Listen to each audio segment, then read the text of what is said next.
And so just to move on to the Jesus prayer, which is huge on the East, and I've mentioned it in previous videos, but maybe to get a little bit more deeply into it, again, vocally, we're saying, Lord Jesus Christ, Son of God, have mercy on me, a sinner. And there's different variations too. You can include Mary.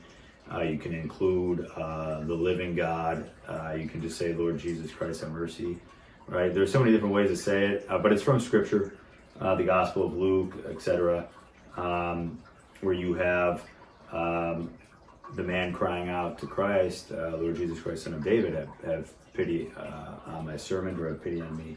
And so the church has used what we see in John, calling Christ the Son of God, not just the Son of David, but the Son of God, and using that and coupling the two scripture passages together as Lord Jesus Christ, Son of God, have mercy on me, a sinner.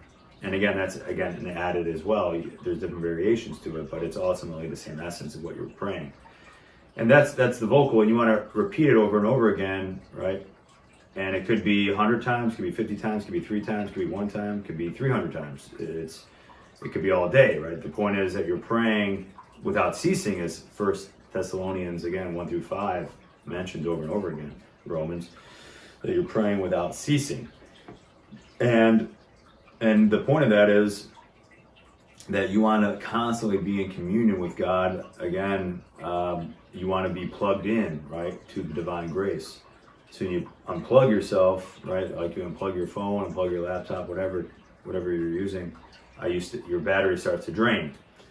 Our soul starts to drain when we don't plug into God. That's the analogy I'm using here, is that when you're praying, you're plugged in, right? You're plugged in. And so the Jesus prayer allows you to enter into a meditative state, because you're saying the same thing over and over again. So you're allowing yourself to then get into the mental state of being where you can focus on those words and make those words your own, right? As Theophany Recluse says.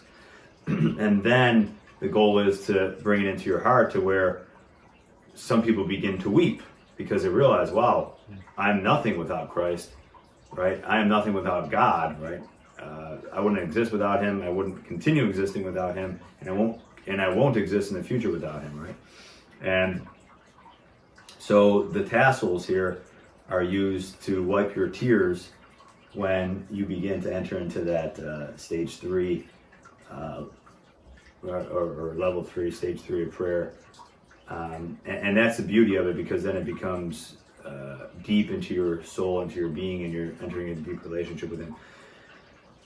And so there's so much more to say on this, but there's so much more to also say as well. But I did want to bring one last thing before you begin to discuss levels 5 through 9, is that you're going to see that when I say the East, right, there's the Eastern Orthodox once again, and there's the Eastern Catholic Church, which came back in union. Of course, what Kyle is going to discuss with St. Teresa of Avila and St. John of the Cross is, of course, accepted by the Eastern Catholics. So there are 9 levels of prayer in the East, right? Because the East is Catholic. But